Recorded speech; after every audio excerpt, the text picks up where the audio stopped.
And before I even go a little further, I don't work at Publicis Modem anymore. I actually work at an agency called iAcquire. We'll get to that in a minute.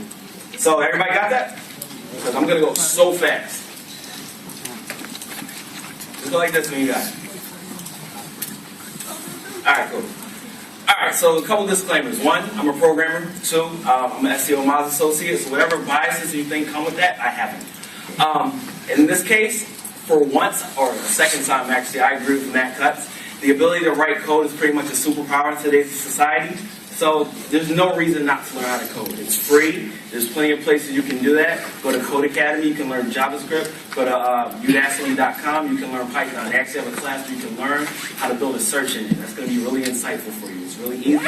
Do it. Now, what you really want to know is what tools do I use? Okay, let's get into that. First of all, the place where I work, iAcquire, is not a tool. Because a lot of people go to the website and they see that we're like really technology focused. They think that we're just a tool. We're not.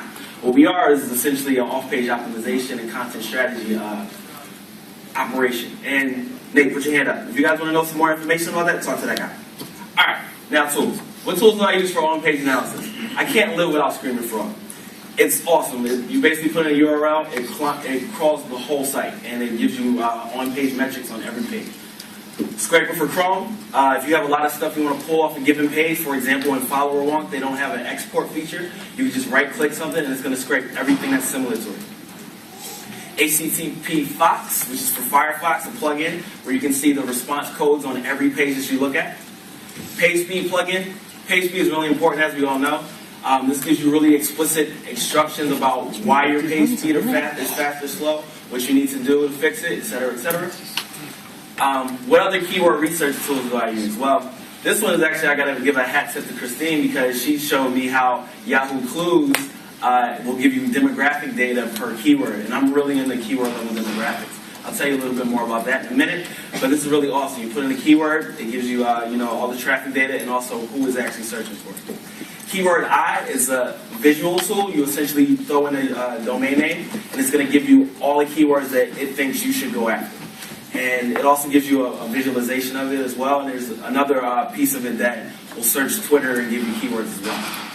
Souffle scrapes suggest for a variety of different sites. Bing, Amazon, Google, YouTube, etc., etc. Uber suggests. It does, grabs just Google suggests, and you can set it to which country you want the suggestions for.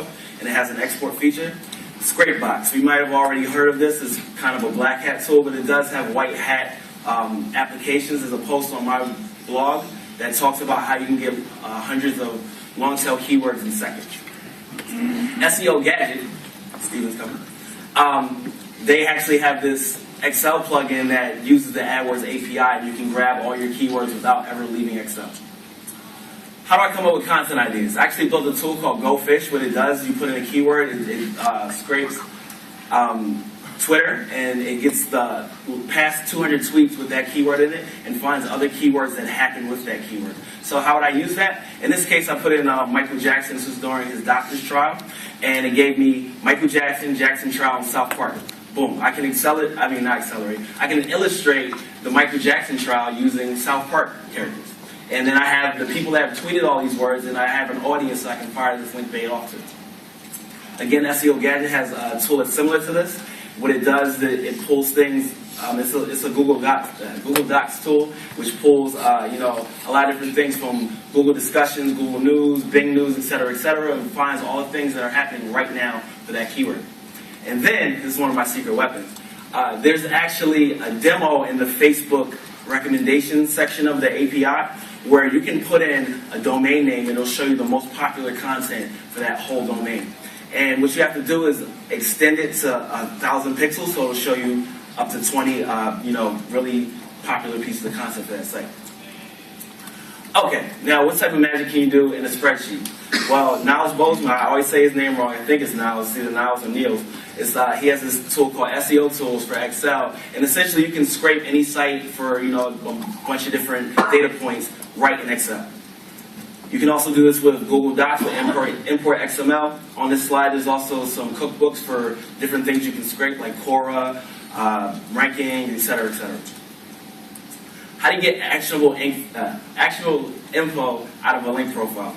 This tool is so underrated, link research tools. Essentially, you can find out exactly why your competitors are ranking better than you. It allows you to slice and dice the link profile in a way that really makes it actionable. It has a lot of competitive intelligence. It turns the whole process of competitive analysis for backlink profiles into seconds. How did I do competitive analysis? Search metrics essentials. You can't live without this at this point. Essentially, they track so many different keywords for so many different sites. You put in a domain that's going to give you all the keywords that they rank for. It's going to give you visibility scores, all that type of stuff. It gives you a lot of social metrics as well. You can't live without it. It's only like $99 a month. Get it. People know that I do a lot of really cool things with analytics. I actually built a methodology called keyword level demographics, wherein if you put your site on a Facebook Open Graph, people opt in. Whenever they come to your site, you get all their social data, and if you marry that with keyword referrers, I know they're getting scarce, but you can still do it. You get keyword level demographics, and there's a lot of applications of this. I don't have time to really go into it, but go to that site. It has all the code for you to do it, and all the cool things you can do with it. You can track what social networks users come to your site while logged into. Tom Anthony from Distill wrote some code for this. There's also a Facebook plugin for it. I mean, not Facebook, WordPress plugin for it. And then there's the Google Analytics debugger, because all those things use custom variables, and custom variables take a while to populate in the Google Analytics. So you want to check and make sure that they're firing correctly with the Google Analytics debugger. I always talk about personas. How can you find your target audience? Easy. Facebook Ad Creator is basically the same way you would use the Google AdWords keyword tool. You should use the Facebook Ad Creator, because it gives you an inventory on what is the audience out there for a given interest or within a given demographic. Facebook Insights, if it's already on the Open Graph, you can get a lot of that demographic data for the people that are coming to that site right now anyway. And if they're not on that, then you can use the double-click ad planner, because Google is tracking all these different sites and who's going to them and what have you. You can get that demographic data. What are some link building quick hits? Well, I actually just released 2 link building guides. One is the new guide to link building. It lines up with another guide that came out a year ago called the new guide to online marketing. So it's like a 6-month plan for a new site and how you can build links. And then I built another 6-month plan for existing sites. So you can download those for free. But a quick tactic that you can use for getting links really quickly is pull all of your Twitter followers, and then pull all your links from your favorite link index. I'm going to say Majestic because Dixon is here. And what you can do is a VLOOKUP to see who's following you but not linking to you. Those are your quick hits. You can easily reach out to those people and say, hey, you like me already. Why don't you link to me? How do you get data for infographics? Well, there's the World Government Data Source, where you can essentially do keyword searches to find data. Also, Google has one called the Google Public Data thing. And same way, you can just search for keywords and find data. How can you visualize data? Because a lot of us are not graphic designers, and we don't want to make really ugly-looking infographics. I understand. There's Infogram. There's Dippity, which allows you to make timelines. And then there's Storybird, which allows you to make visual books. Well, I guess all books are visual. But anyway, to make books that are interactive. What other link data sources are there out there? There's a guy by the name of Branko Rittman. I might have said that one wrong. He actually examined all the different link indexes to figure out which one suits his needs the best. I encourage you all to do the same thing. Again, since Dixon is here, I'm going to tell you that his conclusion was that Majestic is the best. But there's also Ahrefs, there's Bleco, and there's also Link Diagnosis, which is an iAcquire product that I'm actually working with our tech team right now to improve. So Majestic, we're coming after you.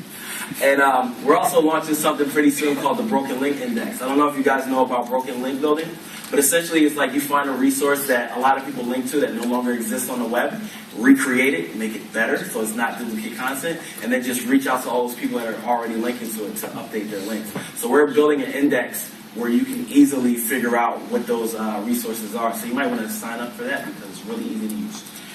And what bookmark list should we use?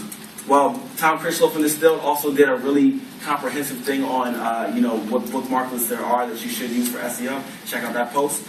I actually built something called the Open Graph Helper because Open Graph tags are pretty important as far as like people seeing showing people descriptions and such in Facebook when they first see your content. So what this does is checks your open graph tags for you and shows you exactly what you would see. Wirefly is pretty awesome too. You can, at a click of a button, create a wireframe of the existing site. You can show your UX people why they suck. What do I use for rankings? There's a tool called Stat. It's awesome because the interface is incredible. It's unlimited keywords. But what's really cool is they have this thing called the Stat Codex where they're tracking all these different keywords for a bunch of different verticals. So you can see when a ranking update has hit. And it's codex.getstat.com. You should check that out whenever there's a new algo update. What do I suggest as a link building toolkit? Well, follower walk, of course, because you can search for people by their bios and Twitter for their interests and stuff. So in this case, you search for Seattle Chef and you see all the people that are Seattle Chefs, real easy. And then a tool that Stephen mentioned a little while ago called Outreacher. You can do bulk checking on domain names. So you throw in a domain in there, it's going to give you all the pertinent metrics for mods, but it's also going to give you contact information. It's going to tell you the IP address and what country they're in as well. And it's also going to try and look for email addresses. Then Norm.com, since so many people use the same username across so many different social networks, put that in there. You can figure out what they're into, do a little stalking if you want, and then basically use that to create context when you're doing your link building. The way I explain that is like when you meet a girl or a guy that you like, you always Google them, you see what they're into, you act like you didn't figure this stuff out, and then you still talk about it when you first meet them and stuff. So I really didn't get that one off good, but let's go. Mention that when you find some people that are influencers, but you can't find the other people that they talk to, it's pretty easy because they'll show you a map of who they're talking to. So in this case, I put in my name. You see, I talk to like Ross Hudgens, Will Reynolds a lot. You can find other people that might be in that space pretty easily. Ontolo for link prospecting and management of link campaigns. Boomerang for following up on your emails automatically. Buzzstream, it's a CRM for link building, pretty awesome. Zamanta is a content network where you put your stuff on this content network. It's also a WordPress plugin where when people are writing something, it'll give contextual suggestions of things to link to. So your stuff will pop up in that box right there. And you manage a lot of blogs. I understand. I don't think you're doing a link network, but how can I help you with your mini blogs? There's a site called managewp.com. You can manage an array of WordPress blogs. You can back them all up easily, put the same plugins on them, same themes, whatever. It's real easy to use. And what's the most important tool that I use? My brain. Use yours too. And who should you follow to find out more? This guy. Thanks.